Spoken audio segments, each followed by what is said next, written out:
Hey guys, so today you and I are going to talk about troubleshooting. So let's get into it. So the question in question was, hi Frederick, when you are troubleshooting a problem for a few days and you can't figure out the issue, do you start over to approach the problem with a fresh mind? Nope. What I usually do is that I narrow stuff down. That's what I do. So my methodology for solving basically any problem, and I encourage you to try it at the very least, because I've always found it to be the most effective tool for me to figure out something that I don't fully understand. And that is to create a base case. So what I mean by a base case is basically that if you have a really big and complicated problem and there's a lot of factors in play, it's very difficult to sort of figure out how all the things are connected. But in order to solve the problem, you have to make some headway on where in the nest of like your system and code and so forth the issue is. Like an easy one is there's a stack trace. Okay, you have a stack trace. Now you can go to like the function or the line number that shows you where an issue occurred. But once you're there, and let's say a really good one is, okay, let's say you have an integration and there's some network information that's going over a network or so forth. Well, now you have a lead that, okay, so something is going wrong with that network call. What would you do next? Well, you're going to try to, at least I would try to narrow down, okay, is the problem, like, is the API pinging? Like, what type of status code is it? Like, is there something wrong with the data? So I try to log out. What data do I get? Again, trying to narrow down where the issue is and scope things now, because it's not the whole system isn't broken, and it seems that it's only this line that is failing, but it's not, you know, a coding mistake. It's like not a null thing or something like that. It's the data that's coming over the network. And then I look at the data, and if that data looks good and so forth, then I try to do the thing that I was saying. Like if I know that everything seems good in one region of the problem, then I try to move along and cut away factors that may impact my desired goal. Like say, like as I said, now that there's a network issue, and when I run it in a debugger in the code in the system, it seems to be working, and then I try, all right, let's try just doing a curl command, or like let's just use Postman or something like that. Let's just do a raw call, and then it starts failing. Okay, there is something going on that is not, it's not with the code itself or so forth, it's with the API. Something is going on with the API. It might be a missing header or something like that. It might be that for certain requests that they return something bad. Like if I try it several times, will it still work? It's basically, I think the loving term for it is throwing spaghetti at the wall or poking things with a stick. To me, the best way of describing it is literally like that. There are factors that affect what is possible.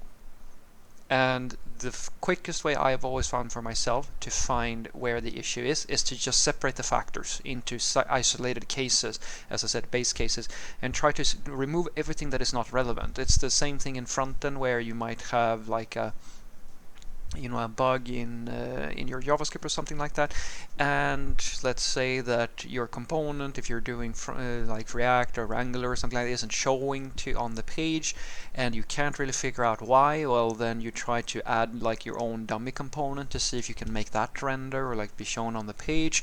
You try to like extract everything. Like one of the things when I'm really desperate, I have no idea of anything, like I can't basically figure out, even I don't have a stack trace or something like that, then what I basically do is that I look, okay, here is the error, and here are all the things that are happening in between, and I start just removing stuff. Like I delete everything that will still create the end result. So let's say that you're going to write to a database. Like I might remove every single thing that has to do with business logic just to see, can I get a mock, like a dummy entity, or like I create some object or something like that to just write to the database. Does that work? Yes. Okay. Now I'll add back a line that does something else, like add some logic on top, and I see, does it work now? And then I repeat that process either until I'm back to exactly the same code I had before I started removing stuff, or I have at least been able to narrow down, okay, at that point, it's basically a bisect if you're into Git nerdiness and you like bisecting code. It's basically what it is, or a binary search type of thing. You just try to narrow in until you find the minimum area where the issue is happening. That's usually how it works for me at the very least, because like even if I'm not able to solve a problem, it's super complicated. Sometimes I do start over because I might have gone down the wrong path or anything like that. But even like every try usually gives me some hint that, because what was it Edison who said that? Like I didn't fail at making a light bulb. I found like 2,000 ways of not making a light bulb. It's the same thing here.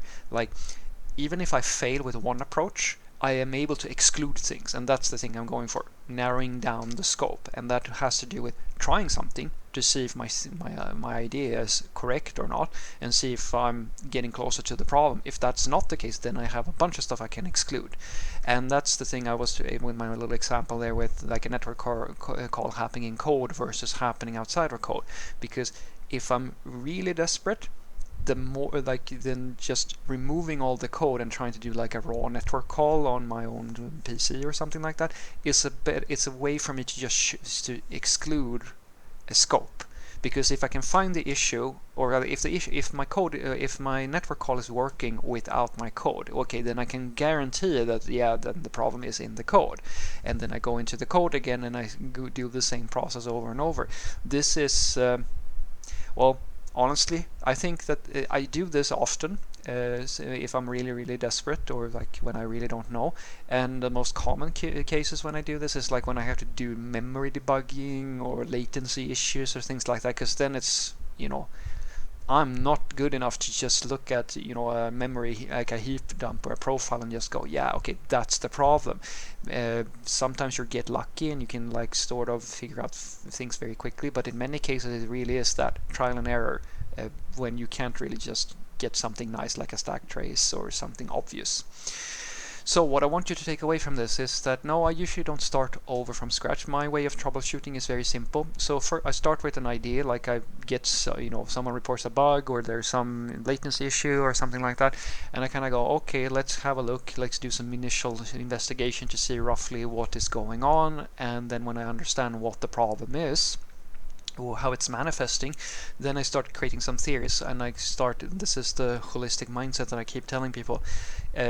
And I've had situations where like for front-end developers where like we had an issue with a Next.js server that started being unresponsive on the network, and people go, hey, front-end developers, go and fix that, and I go, they're not going to be able to fix that, because they don't really have an understanding of the operating system and the networks and like all of this other stuff. This is like a highly complicated solution as a kind of deal where you're going to have to be part backend developer, part network or sysadmin or something like that, and part front-end developer to solve that problem, because it's, yes, I said, the scope is that big. If you have a latency issue, it can be on the network, the load balancer, it can be in the code, it can be a memory, like there's so many things that could go wrong. And that's why I was saying, like, that's my extreme version, solving that problem.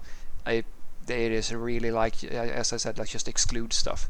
So first I try to go, on say the website, that's probably usually where the issue is, and then I try to go behind the load balancer, and then I try to go into memory or like into the process and so forth, and I just try to remove factors from where the issue is until I find I get a handle on, okay, this is the rough region. And that works for most cases. I've always found, at the very least, if you have a really big problem and a really big area to cover, you have to start trying to exclude stuff, try to narrow it down to the minimum area that you can find.